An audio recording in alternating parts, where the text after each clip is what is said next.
برصغیر کے شمال مشرق میں مرکزی ہمالیہ اور جنوب مغرب میں سلسلہ پیر پنجل کی حد سے منسلک ایک ایسی خوبصورت وادی، یا یوں کہہ لیں کہ اگر دنیا میں جنت کی مانند کسی جگہ کا وجود ہے تو اسے ریاست جموں کشمیر کہتے ہیں۔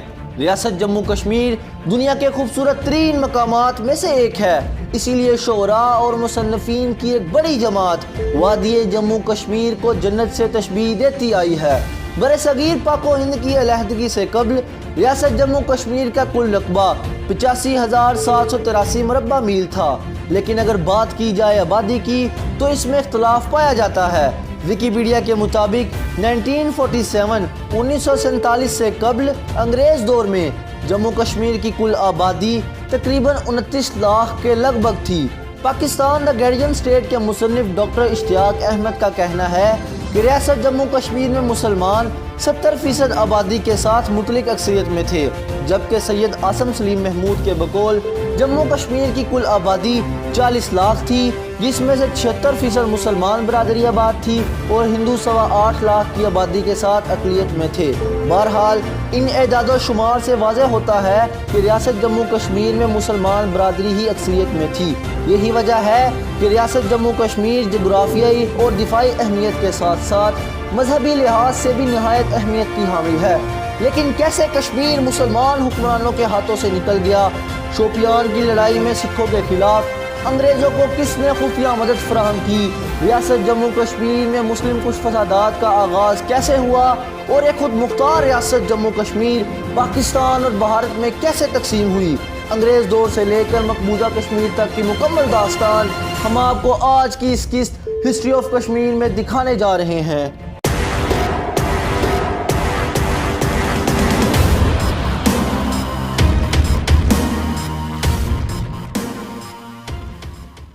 بارہویں صدی سے لے کر 18ویں صدی تک ریاست جموں کشمیر پر مسلمان حکمران حکمرانی کرتے آئے تھے۔ پھر 1750 میں مغل حکومت کے زوال کے بعد جموں کشمیر کی عوام نے کوئی دن بھی سکھ کا سانس نہیں لیا۔ ہوا کچھ یوں کہ 1750 کے بعد افغانستان کے بادشاہ احمد شاہ درانی نے مغل حکومت کی کمزوری کا فائدہ اٹھاتے ہوئے جموں کشمیر کے علاقے پر قبضہ کر لیا۔ درانی سلطنت کی طرف سے متعدد افغان گورنروں نے اس خطے پر اپنی طاقت کا سکہ بٹھایا۔ درانی سلطنت نے ریاست جموں کشمیر پر بھاری ٹیکس عائد کیے۔ حکمرانی کے دوران اس خطے سے آنے والی آمدنی نے درانی سلطنت کی کل آمدنی کا ایک بڑا حصہ تشکیل دیا۔ یہ کہنا غیر معمولی بات نہیں ہوگی کہ ہر آنے والے سلطان یا مہاراجہ جموں کشمیر کی عوام پر قہر بن کر نازل ہوئے۔ درانی سلطنت بھی 1819 تک ہی جموں کشمیر پر اپنا قبضہ برقرار رکھ سکی۔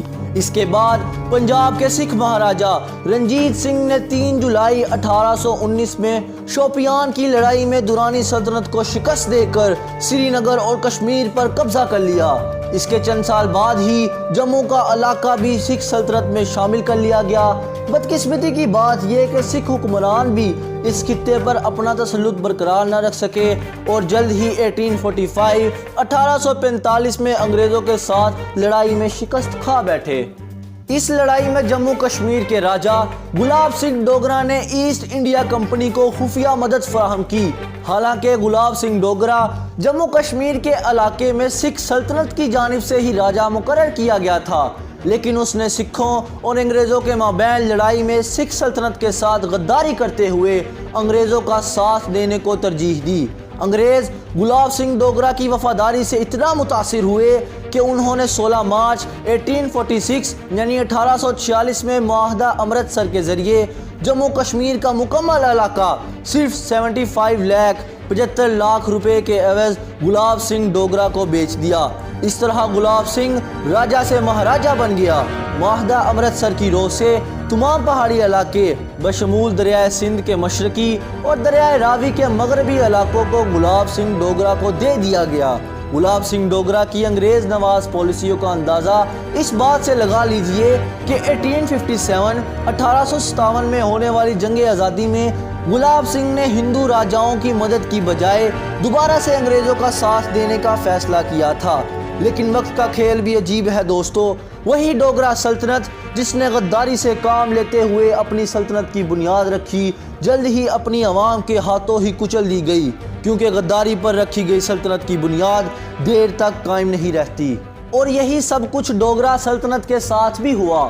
1939 میں دوسری جنگ عظیم کے آغاز کے ساتھ ہی برطانیہ عسکری، معاشی اور سیاسی طور پر کمزور ہوتا جا رہا تھا۔ ہندوستان جیسی بڑی نو آبادیاتی پر اپنا تسلط برقرار رکھنا برطانوی سلطنت کے لیے بہت مشکل ہو گیا تھا۔ ہندوستان کی دو بڑی جماعتیں مسلم لیگ اور کانگریس برطانیہ کی اس کمزوری کو بہت اچھے سے بانپ گئی تھیں۔ یہی وجہ تھی کہ دونوں جماعتوں نے آزادی کی تحریکوں کا باقاعدہ آغاز کرنا شروع کر دیا۔ دونوں جماعتیں ہی اپنے کارکنان کو ہندوستان کی ہر ریاست میں بھیج رہی تھیں تاکہ سیاسی عزائم کو پورا کیا جا سکے۔ جہاں آزادی کی تحریکوں کا باقاعدہ آغاز ہو رہا تھا، وہیں ہندو مت کے برہمن پیروکاروں پر مشتمل ایک تنظیم راشٹریہ سویم سیوک سنگھ یعنی RSS نے بھی سر اٹھانا شروع کر دیا۔ ان کا نظریہ تھا کہ ہندوستان ایک پوتر دیوتاؤں کی سرزمین ہے اور یہاں صرف ہندوؤں کو ہی رہنے کا حق حاصل ہے۔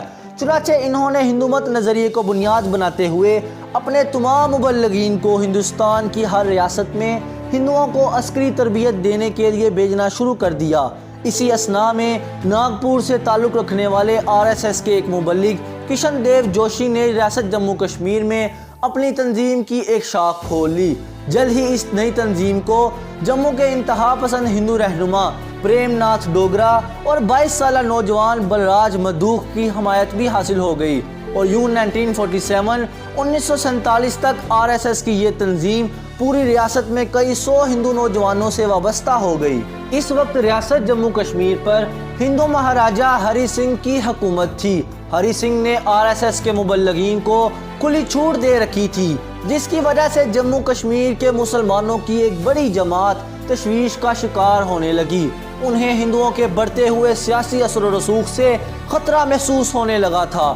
اسی لیے جموں کشمیر میں موجود مسلمان سیاسی لیڈر شیخ عبداللہ نے مہاراجہ ہری سنگھ کی مخالفت کرنا شروع کر دی۔ جب 16 اگست 1946 میں مسلمانان ہند نے مسلم لیگ کی اپیل پر یوم راست اقدام مناتے ہوئے اپنی قوت کا مظاہرہ کرنا چاہا تو کلکتہ میں زبردست ہندو مسلم فسادات کا آغاز ہو گیا۔ اس دن تقریباً 5 سے 10 ہزار لوگ لقمہ اجل ہوئے۔ اسی وقت کلکتہ میں برطانوی ہند کی فوج بھی تعینات تھی۔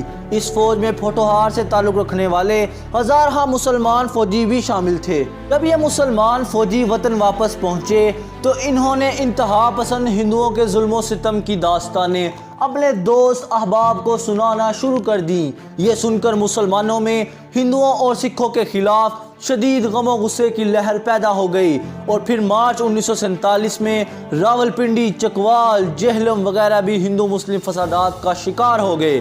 اس فساد میں بہت سے ہندو اور سکھ مارے گئے۔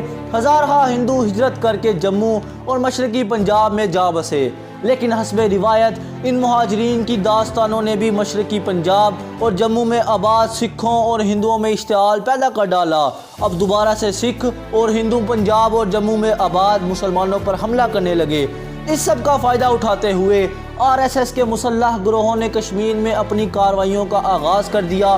مسلمانوں پر حملے ہونے لگے، ہزاروں معصوم مسلمان شہید ہو گئے، لیکن پس پشت اس سب میں RSS کے گنڈوں کو ہری سنگھ کی مکمل حمایت حاصل تھی۔ اس سال پورے ہندوستان میں لاکھوں لوگوں کا خون بہایا گیا، اور انگریز حکومت خاموش تماشائیوں کی طرح یہ سارا منظر دیکھتی رہی۔ پھر مئی 1947 میں مسلمانوں کی جانب سے پورے جموں کشمیر میں احتجاجات کا اعلان کیا گیا۔ حالات مزید بدتر ہو گئے جب 20 مئی کو ڈوگرا حکومت کی جانب سے شیخ عبداللہ کو گرفتار کروا لیا گیا۔ ریاست میں موجود مسلمانوں کے دلوں میں خطرے کی گھنٹیاں بجنا شروع ہو گئیں۔ اس سب کے دوران 3 جون 1947 کو ہندوستان کے وائسرائے لارڈ ماؤنٹ بیٹن نے ریڈ کلف ایوارڈ کا اعلان کر دیا۔ اس ایوارڈ میں برصغیر پاک و ہند کو 2 حصوں یعنی پاکستان اور بھارت میں تقسیم کرنے کا واضح عندیہ دے دیا گیا۔ اس معاہدے کی رو سے جو ریاستیں بھی پاکستان یا بھارت میں سے کسی ایک کے ساتھ الحاق چاہتی ہیں، عوام کی رائے کو مد نظر رکھتے ہوئے الحاق کر لیں یا خود مختاری کا اعلان کر دیں۔ اس ایوار سے فسادات میں کچھ کمی آئی اور پورے ہندوستان کی عوام میں یہ گرما گرم بحث چلنا شروع ہو گئی کہ کون کون سی ریاستیں بھارت یا پاکستان میں شامل ہوگی۔ ریاست جموں کشمیر کا مہاراجہ اسے خود مختار ریاست رکھنا چاہتا تھا۔ اس کے لیے اس نے پاکستان کی حکومت سے بھی رابطہ کیا، کیونکہ تاریخی اعتبار سے ریاست جموں کشمیر کو کھانے پینے کا سامان مغربی پنجاب کی جانب سے ہی جاتا تھا۔ لیکن کانگریس اور مسلم لیگ دونوں کا موقف یہی تھا کہ ریاست جموں کشمیر پر ہمارا ہی حق ہے اور اس کا الحاق ہمارے ساتھ کر دیا جائے۔ اسی دوران مسلم لیگ اور کانگریس کے رہنماؤں میں یہ بحث چلنا شروع ہو گئی کہ ریاست حیدرآباد اور جموں کشمیر کا مستقبل آخر کیا ہوگا۔ دوستو، ریاست حیدرآباد کا ذکر یہاں اس لیے اہم ہے کہ اس ریاست کی اکثریت ہندو آبادی پر مشتمل تھی، جبکہ اس کا حکمران میر عثمان علی خان ایک مسلمان تھا۔ اس کے حکمران کو نظام الدین کے لقب سے بھی پکارا جاتا تھا۔ ویکیپیڈیا کے مطابق 1901 تک انگریز دور حکومت میں ریاست حیدرآباد کی کل آمدنی 4 کروڑ 17 لاکھ روپے سے زائد تھی۔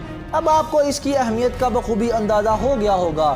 اسی لیے کانگریس میں موجود قوم پرست رہنماؤں، خصوصاً نائب وزیر اعظم سردار پٹیل، ریاست حیدرآباد کو بھارت میں شامل کروانا چاہتے تھے، جبکہ مسلم لیگ کے قائد محمد علی جناح رحمۃ اللہ علیہ کا نقطہ نظر تھا کہ جغرافیائی، مذہبی، معاشرتی اور ثقافتی طور پر ریاست حیدرآباد پاکستان سے قربت رکھتی ہے، لہٰذا اسے پاکستان میں شامل کیا جائے۔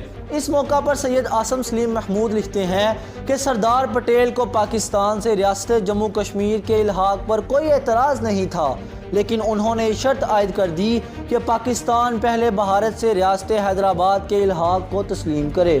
سردار پٹیل کا یہ دعویٰ اس وقت دم توڑ گیا جب ریاست جموں کشمیر کے معاملے میں تیسرے فریق بھارت کے وزیر اعظم پنڈت نہرو کی صورت میں سامنے آئے۔